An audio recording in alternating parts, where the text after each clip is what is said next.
Sure. The Collier County Sheriff's Office is currently investigating 4 separate incidents. The incidents appear to be related. They all occurred within the Naples Park area. The first incident occurred on Monday, November the 9th. It involved a white male driving a gray van approaching a woman, asking for assistance, looking for his dog. The woman declined and the man left. There were 3 subsequent events the following day, which would have been Tuesday, November the 10th. That first incident would have occurred approximately at 4:30 in the afternoon. That incident involved a woman who was walking. She was approached by a gentleman, again driving a gray van, and he was asking for assistance and looking for his dog. In that incident, the woman also declined and the gentleman left the area. The next incident occurred at approximately 6:30 p.m. on the same day, Tuesday, November the 10th. That incident involved a young lady who was jogging. A gentleman approached in a van. Stand corrected. That gentleman was stopped in a van, and he asked for assistance in looking for his dog. The rear slider door was open.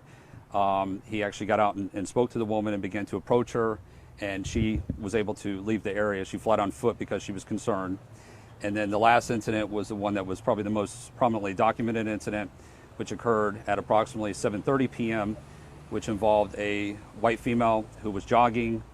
She was in the area of 6th Street North and 98th Avenue North. Was jogging southbound, and she was grabbed by an unknown male who happened to be driving or was in a gray van in the same area. We believe all the incidents are likely related. Do you have any questions? The women have the same characteristics, physical characteristics? Yes. Can you give us any more details? When you say grabbed her, what did that look like? What kind of struggle went down? Without going into too many details, it basically was a bear hug. It's the best way I can describe it. What's your message to the community as many members of the Naples Park community is concerned at the moment? We're working diligently to resolve this and to solve this crime and to identify the suspect. We would just urge the public to be cautious when they're out and to report anything that they observe that's suspicious. Other than those descriptive factors that you mentioned, is there any leads on who this suspect could be? We have multiple leads at this time, and we're following up on each and every one of them. Isn't it almost careless on his part to do it in such a small area so often?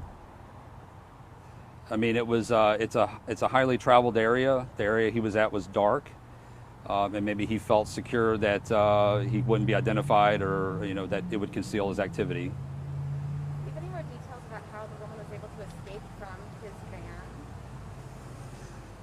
We're going to decline to provide information on that at this point, just so we don't compromise the investigation. Do you obtain any physical evidence? Physical evidence has been recovered, but we won't go into details about the nature of that, the type of physical evidence that was recovered. And what steps has the Sheriff's Office taken to secure that part of town? I'll probably defer that to my fellow coworkers here to answer that question. Do we know if he was going to use any restraints or anything like that, or? Going to decline comment on that at this time. It just seems so unusual. Are you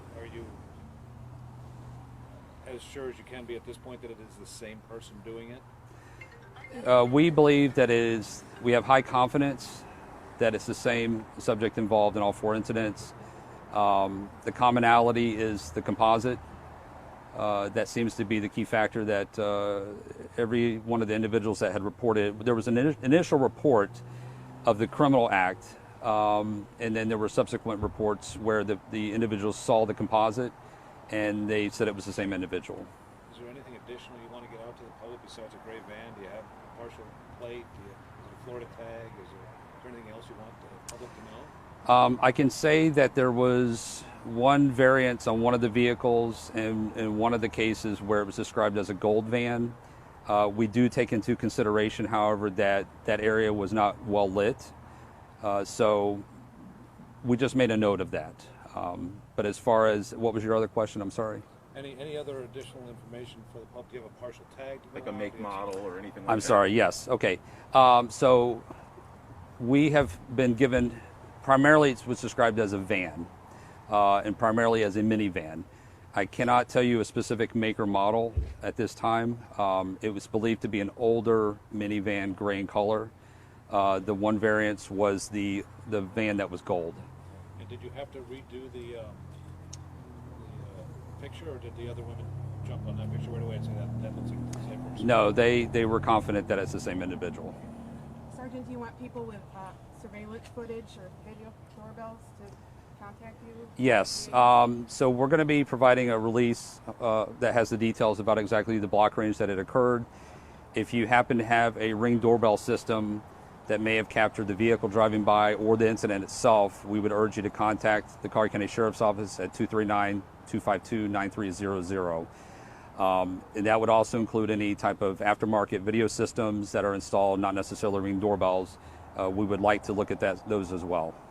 Do you believe the suspect lives in the area? It appears he's comfortable with that area. Do you have an age range of the victims?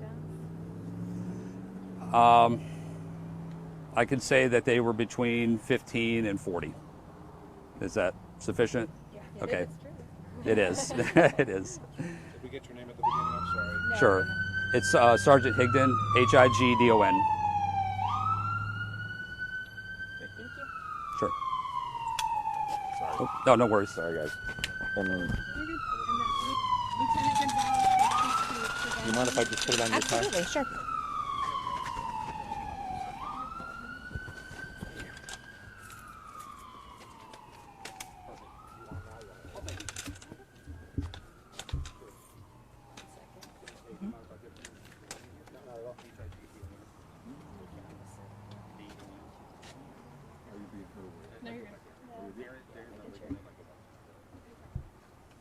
Whenever you're ready, just let me know. Are you Good. guys ready? Ready. Yep. Ready. Okay, so the ideal strategy in responding to this situation is prevention. And that would simply be to not be alone when you're running or walking or exercising. Try to go with a partner or a friend. If if you are in a situation like that, we would advise that you don't go quietly, scream, yell. There were some neighbors that heard some commotion, and if you are a neighbor and you do hear something like that, I would urge you to pay attention, be aware, and call it in. We definitely want to respond to that immediately. And finally, we would also ask that you pay attention, should you be in a situation like that, to some details, very descriptive details. Does he have a tattoo? Does he have a scar? Does he have any identifying features that might be able to help us apprehend and get him off the streets? Those are some things that we would recommend if there's someone in that situation.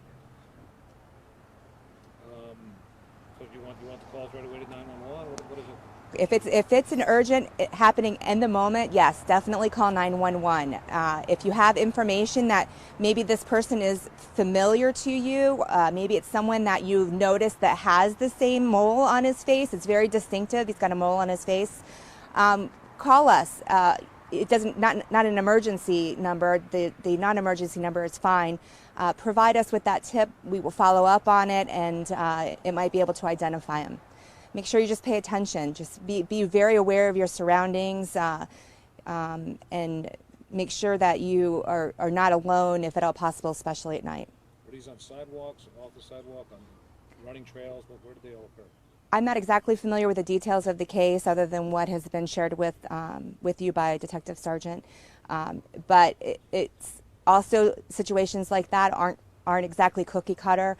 They could be any case scenario, and it can happen probably anywhere. So it'd be a good idea, no matter where you are, in whatever city, not just here, to be aware of your surroundings and make sure that you're not looking at your phone, make sure that your head's not down, make sure that you stay in well-lit areas, and also make sure you have a friend or partner with you and not be alone. What extra steps is the Collier County Sheriff's Office doing to protect the community? We are all very, very well aware of this incident. We are highly saturating the area with marked units, patrol and undercover, and we definitely want to make sure that he is apprehended as quickly as possible, and the best way to do that is to get the assistance from the citizens, who are much more watchful, and they know exactly what's going on and what's unusual. And keep an eye out for that van. That van's pretty distinctive as well. But it needs to be put in perspective, without scaring everybody. I mean, this is horrific. This guy needs to be caught as quick as possible. This isn't the kind of thing that happens every day in town, is it? How often did this kind of stuff happen? Very rarely here, but again, in any city, something like this could happen. So it's just incumbent upon every citizen just to be aware of their own personal safety and make sure they take those measures. Like I said, it takes a little bit of effort to prevent it ahead of time, but it is the best strategy to avoid this happening or you being victimized. Anything Okay. else? Yep. That's it. Thank you so much. Oh, did you say and spell your first I did and not. last name? Sorry. Rebecca Gonzalez, Gonzalez, and I'm a lieutenant with the Crime Prevention Unit. Perfect. Thank you so much. Thank you.